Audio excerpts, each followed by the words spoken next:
What's going on, everyone? Today, how are you doing? It's Angry Roleplay, and today I wanna finalize the Shield Bash build for Crusader, and this will be the last build that I will be doing for Crusader, I think, in general, because this is one of the last builds that was kind of controversial, and you may be asking yourself and me why I haven't done this build before. First of all, I did this build already as a written guide many months ago, but I was postponing the video version of this build simply for a couple of reasons. I've been waiting for Blizzard to fix the issues with the build and with the setup, and unfortunately it just never happened. And this is just one of the reasons, and I kind of gave up on this and decided to finalize and stabilize the version of this setup as a video guide, so that everyone could use it. And the second reason why I postponed this build is because I didn't really like Shield Bash and didn't like it in the past. It was a very clunky gameplay.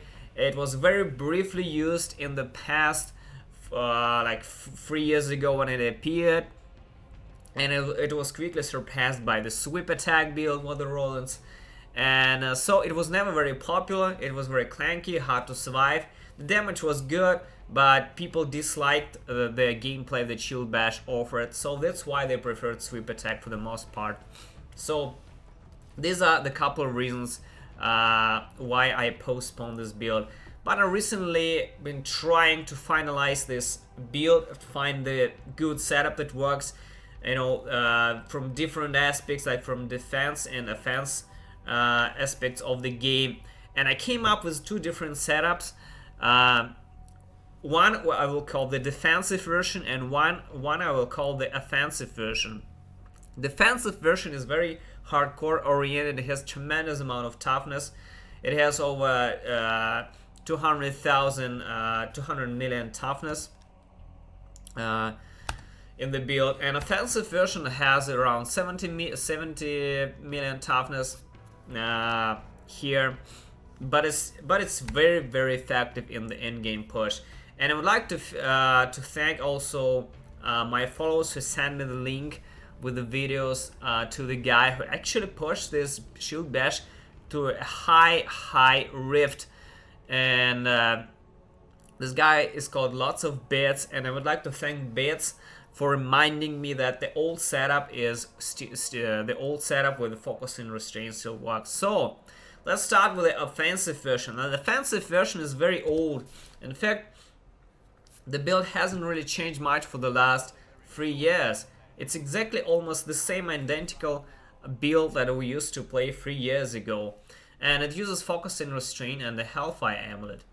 So let's talk about the offensive version first, and then I'll transition to the defensive version. And I had to create, I didn't really want to create two specific video guides for both versions. I will just put a detailed written guide for each of the versions, so you can just read it in detail, but the video guide will be just for the whole thing in general. So the whole setup works with a 6-piece Roland Legacy set. There's a special flail, a shield, 2 rings, Hellfire Amulet, the specific bracers, belt is an option, and some items in the cube as well. So let's talk with the Roland set in general. Roland set in general has a 2-piece bonus that whenever use of Shield Bash or Sweep Attack reduces the cooldown of your laws and defensive skills by 1%. On the skill bar, here is our low, Decaying Strength, Laws of Justice, and the only defensive skill here is Iron Skin. The rest are all offensive skill, and Across Champion Prophet is also an offensive skill. That's why the 2-piece does not cool down this as well. The 4-piece is just a major damage increase for the Shield Bash and Sweep Attack. And the 6-piece, every use of Shield Bash or Sweep Attack that hits an enemy grants 50% increase attack speed and 15% damage reduction of 8 seconds, and stacks up to 5 times. So be sure to have your stacks of damage reduction all the time. Unfortunately, this damage reduction is multiplicative. That's why each stack just multiplies the previous stacks. We have no idea why it is like that. We think that it's a bug. We send this to Blizzard, but they don't give a shit. So it's not a 60% damage reduction. In fact, it about 40 something, 45 or something. So it's multiplicative. It's still pretty bad in general. So let's talk about the stats you need on the Roland Legacy. First of all, the helm should be strength with hit chance, or strength, hit chance, and shield bash. But you know, I kind of recommend the 1000 wit because the offensive setup that we have here is very low on life, and you know, people can, no mobs can actually one-shot you through the life pool. So I kind of recommend having 1000 wit is very good here. Shoulders, strength wit, area damage, and cooldown reduction. But shoulders like this also good with the all resistance. You have around 6% more toughness, which is absolutely great. Now area damage is not very mandatory here in this build because it's mostly single target oriented, elite damage oriented offensive setup. The gloves should be strength, hit damage, hit chance, and cooldown reduction. Chest, strength wit, and reduce damage from elites or life, with some useful secondary as well, like melee damage reduction or range reduction. Pants, strength wit, all res. Boots, strength wit, all res, and shield bash. Shield bash is mandatory here. The flail should be just damage or attack speed, strength, and life per rev span.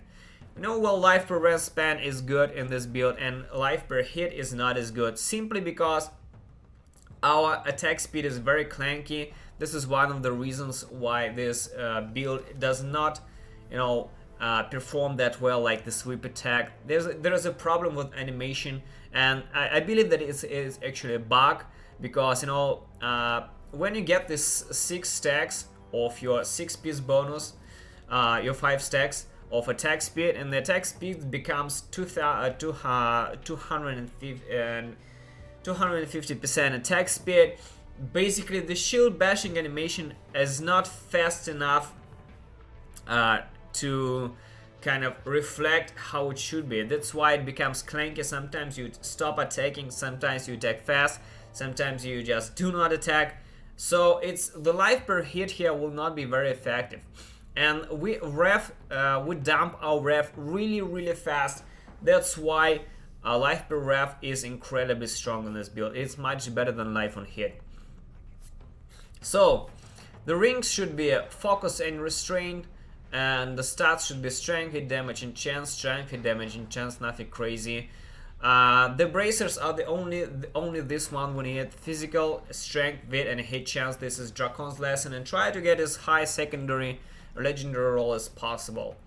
The amulet will be the Hellfire amulet, preferably physical, hit damage, and chance.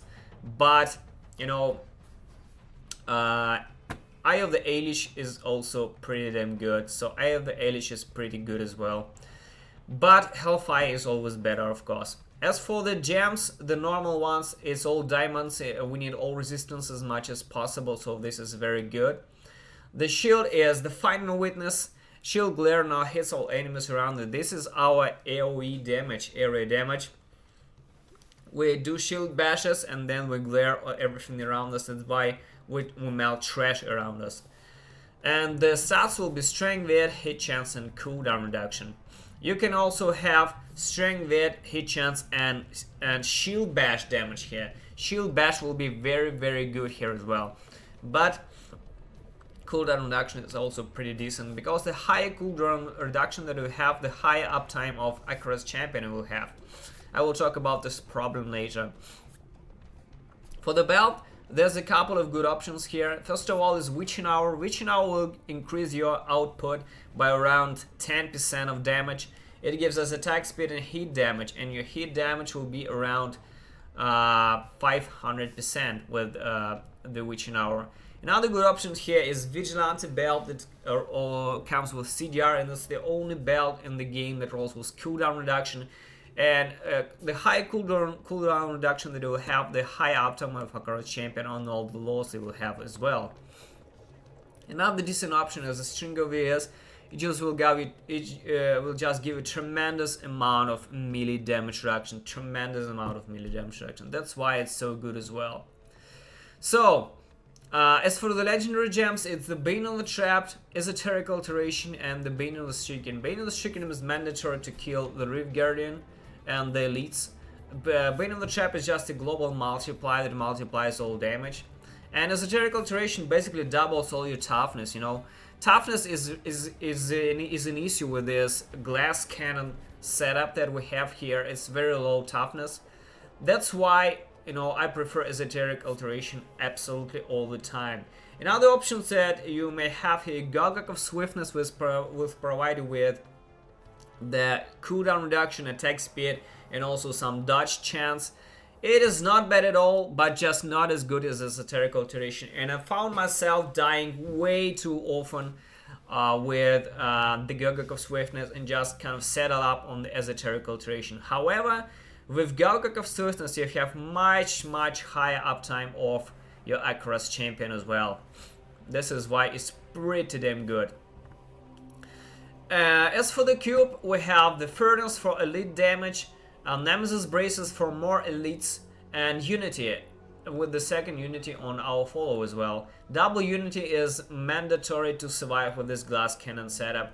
Now we can't really use conventional values because it simply doesn't work in this build, and we don't use Obsidian Ring of the Zodiac simply because it's not very effective. We're not spending ref really fast like on the Sweeper.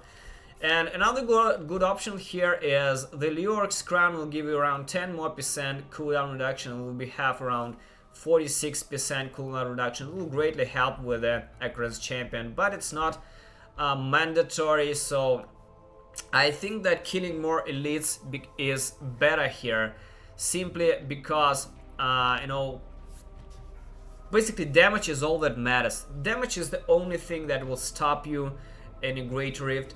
And pretty much you need just more elites to kill. Elites die very good with this build, and trash doesn't die as good as elites, especially the yellow elites. You know, the single ones die very fast. And if you get like 4 or 5 of them across Rift, it will help you a lot to progress faster. I think it will be more essential than the Leoric's Crown in general. So this is the setup, and let's talk about the skills. On the primary we have Punish Fury, because, you know, against a single target we will dump our ref way too fast, and that's why we need the generator to proc our Focus and Restrain. Don't forget this. We're wearing this 2-piece Focus and Restrain. When you hit with a resource generating attack or primary skill, deal 50% increased damage. And then there's another 50% damage when we use the resource spending attack. So we have to use the generator in this build, and the spender is our Shield Bash, of course. As a generator, one of the best is Punish Fury. It has 50% increased critical hit chance for your next attack, as well as there's also Rebirth, who gives us an extra increased life regeneration, Celerity, which gives us attack speed, and you can also use Slash Guard. It is one of the best to stack, you know, armor for 5 seconds. It stacks us 5% armor for 5 times. This is pretty damn good. It was used a lot in the past. It's one of the best you can have here. So for damage you can use Punish Fury. For toughness you can use Slash Guard. This is it. I prefer Fury here. You can use also Rebirth. It's not bad at all. You know, 10k increased life regen is not bad at all. On the right bottom we have Shield Bash Pound. This is the best rune to do damage with the Shield Bash. Be sure to have 5 stacks, and then when you have 5 stacks, unleash all of the stacks with the Shield Glare. Laws of Justice Decaying Strength is a major debuff, and we don't use Laws of Will or Unstoppable Force in this setup for specifically one reason, because we do not really need to have our full ref. We just dump it all the time to do massive amount of damage, like a train. Well, like a train, we're always dumping, we're always refilling, we're always dumping, we're always refilling. So there's no necessity to keep your rev 100% up all the time, like in the defensive version of the build as well. So Laws of Justice Decaying Strength is a huge 60% debuff when mobs hit you, so this is very good for survival. I used it a lot in the past for the Invoker. You know, this is also not bad at all, but not as good as Decaying Strength. Decaying Strength is so much better. Iron Skin Flash for the movement speed and damage reduction. This is very strong thing here, and it also refreshes very fast on the Shield Bash, so it's 100% uptime all the time, almost entirely. Shield Glare, Zealous Glare is our ref recovery, and this is one of the only skills that we use to recover our ref and do damage with the Final Witness shield as well here. When we do 5 shield bashes, then we basically shield glare and we do damage. This is how it works. Across Champion Profit, it's a global multiplier and a second life across the rift as well. So this is very essential and mandatory. Unfortunately, the uptime of Across Champion in the setup is very low. It's around 50% with the basic CDR of around 39. I have 38%, and with this CDR I have 50% uptime of Across Champion. Unfortunately, there will be no 100% uptime with Across Champion because we do not use Obsidian Ring of the Zodiac for a few issues that I explained. Our attack speed is inconsistent. We are not attacking as fast as the sweep attack.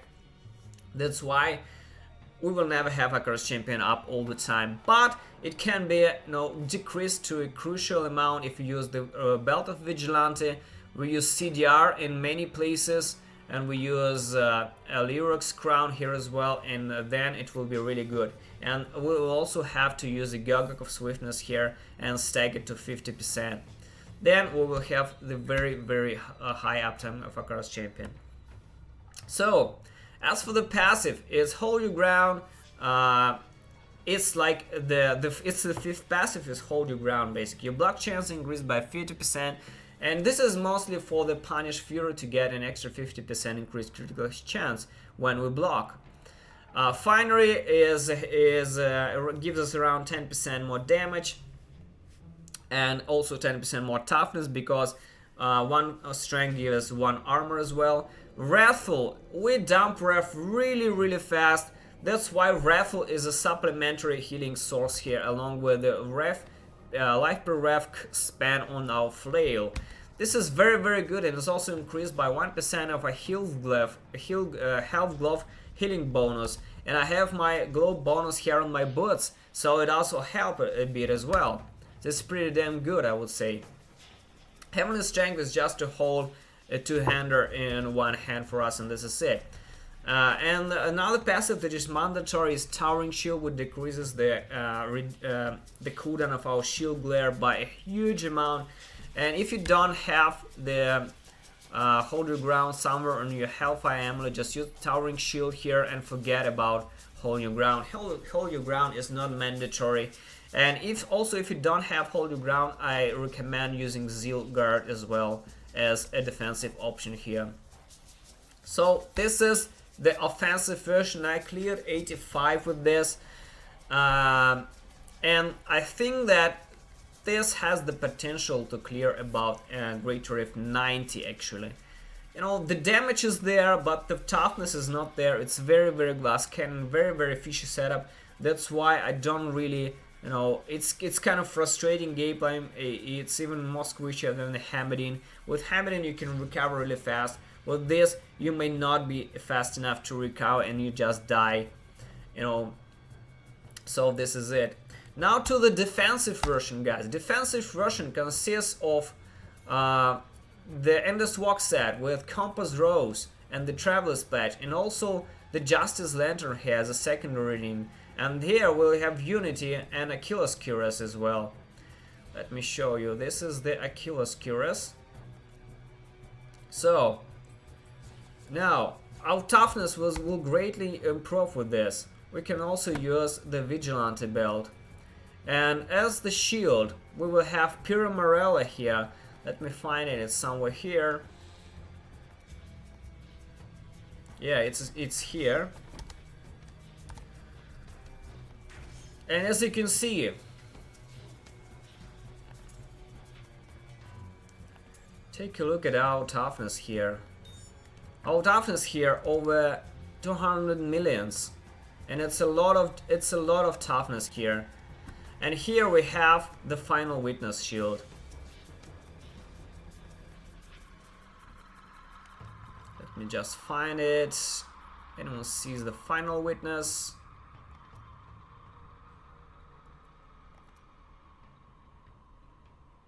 So here is the final witness. So this is the defensive setup that I personally use, and with this setup we do not need to use the Punish Fury. We just put the Shield Bash on the left button here. Yeah, the Shield Bash Pound here, and on the right button we have Provoke Hit Me. Provoke Hit Me raises our block chance and our Justice Lantern gives us even more damage reduction. That's tremendous, crazy amount of damage reduction. Okay, and we do not need Rifle. We use just the Towering Shield here as well. So this is it. This is the defensive setup here, and it was all in detail in the written guide. We also have Lots of Valor Unstoppable Force. So this is the setup. This is the setup. Shield Bash Pound on the right button, Provoke Hit Me. Lots of Valor Unstoppable Force will never drop our accurates, our Killer's Kiras here with all of this breath reduction, Iron Skin Flash, Zealous Glare, Champion Prophet, Hold Your Ground, Finery, Towering Shield, Heavenly Strength. Traveler Splash and the Compass Rose with physical, of course, and as much damage as possible. Justice Lantern gives us additional damage reduction with the block. We have tremendous high amount of block chance here. And Pure Morale gives us around 50% ref cost reduction of Shield Bash. So this is very, very strong. It has Strength, Weight, Hit Chance, and Shield Bash. You don't need any kind of CDR here. This is purely for the damage. So this setup, I did 83 with this, and it's just very, very, very smooth setup, very hardcore viable. You can stand in arcanes, pretty much very, very tanky. So Rift Guardian will absolutely never kill you, and this setup is incredibly powerful, and it's very, very smooth. Like, it's no frustration. You just try to kill as much as possible. The damage output with this setup is lower than with the offensive setup, but it's, you know, it's very smooth. It's just very smooth. It feels so fluid. It just feels smooth. You never run out of ref. You refill even on the single target, and it's just tremendous amount of toughness. And the damage output is pretty damn close. It's slower, but it's not entirely crazy. And in this setup here, it also opens possibilities to use something like Obsidian Ring of the Zodiac, because, you know, you already have a fucking ton of toughness. You didn't read. And if you remove now the Justice Lantern, it will not be life changing or whatever. You can use Obsidian Ring of the Zodiac instead of the Unity here. You can use even Convention of the Elements. But one of the biggest issues with the setup is that Convention of the Elements does not work with Shield Bash. It just does not properly stack the damage, and if you do 5 Shield Bashes during the physical rotation, for example, and Shield Glare later on, you will have very low numbers. It just does not calculate the bashes properly. That's why, and this is very bad, because, you know, a Convention of the Elements doesn't work in this setup. And this is one of the main reasons why this build is far below the Sweep Attack. Sweep Attack has just higher toughness and higher damage as well. This is one of the reasons why Shield Bash is not very popular compared to Sweep Attack. So this is the setup, guys. These are the builds, and these are the skills that you need to use. And take a look on the descriptions that are very, very in detail on Diablo fans written guides on my private site, theangryroleplayer.com. If you like the build, consider subbing to my Twitch, to my YouTube, whatever. Thanks for watching and see you soon.